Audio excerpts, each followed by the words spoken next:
आपको ये खुशखबरी दे दिया था कि आपको बायोलॉजी पढ़ाने के लिए गरिमा मैम आने वाली हैं और फाइनली आज गरिमा मैम आ गई आपको बायोलॉजी पढ़ाने के लिए।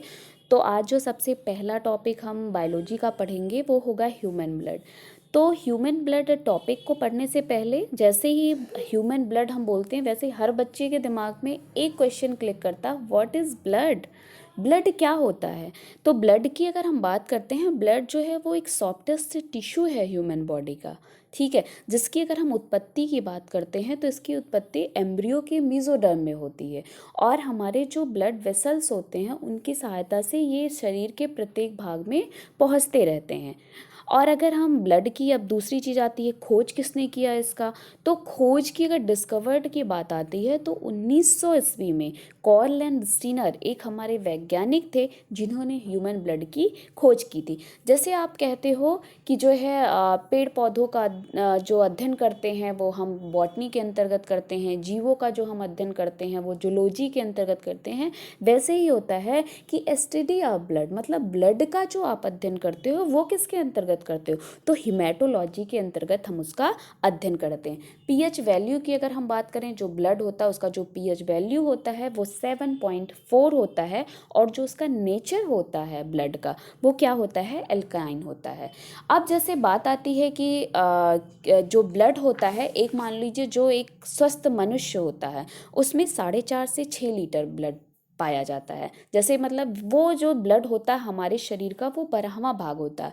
जैसे आप लोग बहुत कहते हो कि उसने 1 यूनिट ब्लड डोनेट किया, उसने 1 यूनिट ब्लड 1 यूनिट ब्लड का मतलब होता है कि उस व्यक्ति ने 450 ml ब्लड को क्या कर दिया, डोनेट किया हुआ है, ठीक है। तो ये तो ब्लड की हमारी छोटी छोटी सी कहानियाँ थी। अब हम पढ़ते हैं कंपोजिशन ऑफ ब्लड के बारे में कि ब्लड जो है किससे किससे मिलकर बना होता है। तो ब्लड में क्या होता है, एक तो आपका होता है प्लाज्मा और दूसरा आपके होते हैं ब्लड कार्पेल्स, ठीक है। प्लाज्मा प्लाज्मा जो कितना होता है हमारे ब्लड में 55% होता है और ब्लड कार्पल्स जो होते हैं वो कितने होते हैं, 45% होते हैं। 55% जो प्लाज्मा होता है उसमें आपका क्या होता है, वाटर पाया जाता है, ग्लूकोज होता है, प्रोटीन होता है, साल्ट होता है, इनऑर्गेनिक कंपोनेंट्स होते हैं। वाटर जो होता है वो हमारे प्लाज्मा जो होता है उसमें 90 से 95% तक पाए जाते हैं, ठीक है। ब्लड कार्पल्स की अगर हम बात करते हैं जो कि 45% पाया जाता है हमारे ब्लड में, वो 3 भागों में डिवाइड होता है। एक आपका होता है आरबीसी जिसे आप कहते हो रेड ब्लड कार्पल्स, जिसे का अगर हम एक नाम देते हैं, जैसे आप कहते हो रासायनिक नेम तो कहते हो एरिथोसाइट्स। दूसरा है आपका डब्ल्यूबीसी जिसे आप कहते हो वाइट ब्लड कार्पल्स, जिसे आप क्या कहते हो, ल्यूकोसाइट्स। और थर्ड आपका होता है प्लेटलेट्स जिसे आप क्या कहते हो, थ्रोम्बोसाइट्स के नाम से जानते हो, ठीक है। तो अगर हम थोड़ी थोड़ी इनके बारे में जान लें कि व्हाट इज़ आरबीसी और क्या क्या इनके कार्य हैं, क्या करते हैं, तो अगर हम आरबीसी की बात करते हैं जो कि आपका है रेड ब्लड कार्पल्स, इसमें क्या होता है कि जो है ये सबसे पहले चीज़ आती है इसका निर्माण कहाँ होता है, तो ये बोन मैरो में इसका निर्माण होता है। और सबसे बड़ी चीज़ होती है जो इसमें कि इसमें न्यूक्लियस नहीं पाया जाता है, न्यूक्लियस नहीं पाया जाता, लेकिन 2 चीज़ हैं जो अपवाद हैं। एक आपका क्या है, ऊंट, और दूसरा आपका लामा। ये 2 जानवर ऐसे हैं जिनमें क्या होता है कि न्यूक्लियस प्रेजेंट होता है। इसके अलावा इसमें जो है आपके आरबीसी में हीमोग्लोबिन होता है। हीमोग्लोबिन की वजह से इसका क्या होता है, जो जैसे हीम नामक जो लाल रंग प्रदान करता है और ग्लोबिन क्या होता है, ये प्रोटीन होता है, तो इसमें हीमोग्लोबिन पाया जाता है।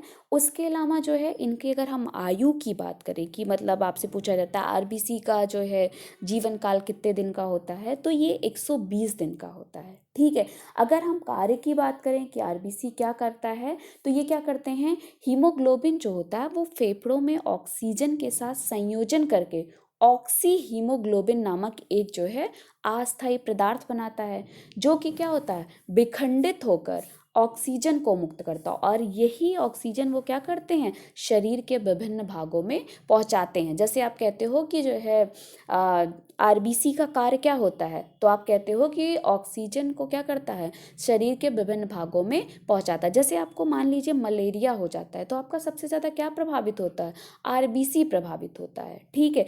अगर ये आपके शरीर में आरबीसी बहुत अधिक मात्रा में हो जाते हैं तो आपको क्या हो जाता है, पॉलीसाइथेनिया हो जाता है। लेकिन लेकिन अगर आपके शरीर में आरबीसी की कमी हो जाती है तो आपको एनीमिया हो जाता है। जैसे आपसे कहा जाता है एनीमिया किसकी कमी से होती है, तो आप कहते हो खून की कमी से नहीं, आरबीसी की कमी से आपको क्या होता है, एनीमिया रोग होता है। ठीक है, इसके अलावा अगर एनीमिया में क्या होता है कि आपको इसकी कमी से जो है चक्कर आने लगते हैं, क्योंकि ऑक्सीजन के साथ जो अभिक्रिया होकर हमें एनर्जी मिलनी होती है वो एनर्जी हमें नहीं मिलती है। ठीक है, आरबीसी को कब्रिस्तान भी कहा जाता है, लेकिन किसका, स्प्लीन, प्लीहा का कहा जाता है।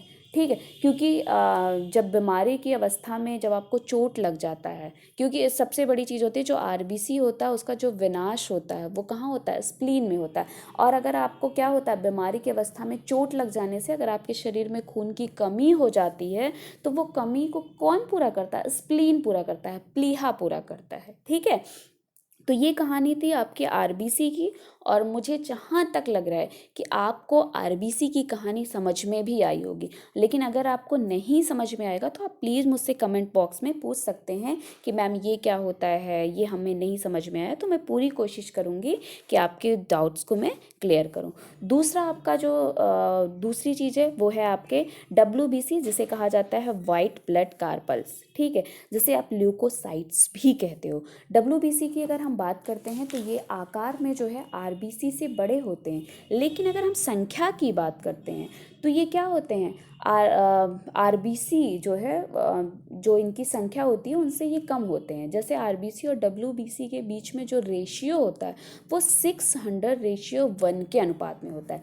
इसमें जो है न्यूक्लियस पाया जाता है और हीमोग्लोबिन नहीं होता है, जिसके कारण इनका रंग क्या होता है, सफ़ेद होता है। इनका जो निर्माण होता है वो भी बोन मैरो में होता है। ठीक है, इनके अगर हम जीवन काल की बात करते हैं तो इनका जो जीवन काल होता है वो कितने दिन का होता है, 4 से 7 दिन का होता है। ठीक है, और अगर हम थोड़ा सा इनके बारे में बताएं कि इनमें क्या होते हैं कि जो आरबीसी होते हैं उनमें लिम्फोसाइट्स पाए जाते हैं जो कि एंटीबॉडी का निर्माण करते हैं। ठीक है, मतलब आप कहते हो कि जैसे जीवाणुओं द्वारा जो उत्पन्न विष होते हैं उनको ये क्या करता है, निष्क्रिय कर देता, और रोगों से हमारे क्या करता है, शरीर को रक्षा करता है।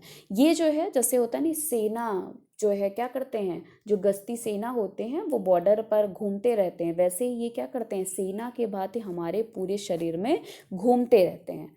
ठीक है, जो जैसे आपको होता है एड्स का नाम सबने सुना होगा, तो एड्स में जो HIV का वायरस होता है वो सबसे ज़्यादा जो प्रभावित करता है वो किसको करता है, लिम्फोसाइट्स को करता है। ठीक है, लिम्फोसाइट्स, इसके अलावा जो आपका WBC होता है उन्हें वीर सिपाही भी कहा जाता है, क्योंकि ये क्या करते हैं, रोगों के प्रति प्रतिरक्षा प्रदान करते हैं। जैसे आप पूछा जाता है कि इनका कार्य क्या होता है, तो आप कहते हो कि ये रोग प्रतिरोधक क्षमता को क्या करते हैं, बढ़ाते हैं। ठीक है, अगर सबसे जो बड़ी चीज़ होती है कि इनसे रोग कौन सा होता है, तो जो है आरबीसी के जो आपके शरीर में अगर ज़्यादा हो जाते हैं तो आपको क्या हो जाता है, ल्यूकीमिया, जिसे आप कहते हो ब्लड कैंसर के भी नाम से जाना जाता है। ठीक, एक क्वेश्चन और पूछा था, सबसे बड़ी इसमें क्या होता है, मोनोसाइट्स और लिम्फोसाइट्स के बारे में बताया था। सबसे बड़ी अगर WBC की बात करते हैं तो मोनोसाइट्स होगा, और सबसे छोटी जो WBC होती है उसे क्या कहा जाता है, लिम्फोसाइट्स के नाम से जाना जाता है। अगला हमारा है प्लेटलेट्स की अगर हम बात करते हैं, इसे क्या कहा जाता है, थ्रोम्बोसाइट्स भी कहा जाता है। ये केवल जो स्तनधारी वर्ग के रुधिर में ही पाया जाता है। इनके अगर हम आकार की बात करते हैं कि जो प्लेटलेट्स होते हैं उनका आकार कैसा होता है, तो इनका आकार 0.002 mm से 0.004 mm तक होता है। ठीक है, इसमें जो है न्यूक्लियस जैसे ही बनता है वैसे ही नष्ट हो जाता है, इसलिए कहा जाता है कि इसमें जो न्यूक्लियस होता है वो क्या होता है, एब्सेंट होता है। इनके अगर निर्माण की बात करते हैं तो इनका निर्माण भी बोन मैरो में होता है, और मृत्यु कहाँ होता है, तो प्लीहा में होता है। इनके अगर हम जीवन काल की बात करते हैं तो 2 से 4 दिन तक इनका जीवन काल होता है। कार्य की अगर हम बात करें तो जब भी शरीर में जो बहाव, जो शरीर में रक्त का बहाव होता है, ठीक है, उसको रोकने में आपका जो मदद करता है वो कौन करता है, प्लेटलेट्स। मतलब इनका कार्य है ब्लड क्लॉटिंग का, रुधिर का थक्का जमाना। ठीक है, और जो है प्लेटलेट्स में फैब्रिन नामक प्रोटीन होता है। फैब्रिन मतलब यह एक प्रोटीन होता है जो रेशो की तरह होती है, और जब आपको चोट लगती है तो उस जगह पर बन जाते हैं और उसमें क्या हो जाते हैं, रक्त जो है वो फंस जाते हैं। इसे आप जो होता है ये केमिकल प्रोसेस चेन होता है, मतलब अब रासायनिक प्रक्रिया होता है। और सबसे बड़ी चीज़, जब आपको जैसे होता है कि शरीर डेंगू हो जाता है, ठीक है, तो उसमें क्या होता है, डेंगू में आपके प्लेटलेट्स में कमी आ जाती है। ठीक है, तो ये थे आपके RBC, WBC और प्लेटलेट्स की कहानी। ठीक है, तो आप अभी ह्यूमन ब्लड के बारे में पढ़ोगे, आप अगले लेक्चर में आप ब्लड ग्रुप्स के बारे में पढ़ोगे। तो यहाँ तक अगर आपको कहीं पे कोई भी डाउट्स होगा, कुछ ऐसा जो नहीं समझ में आएगा, तो आप प्लीज़ प्लीज़ मुझसे कमेंट बॉक्स में पूछ लीजिएगा। Thank you so much.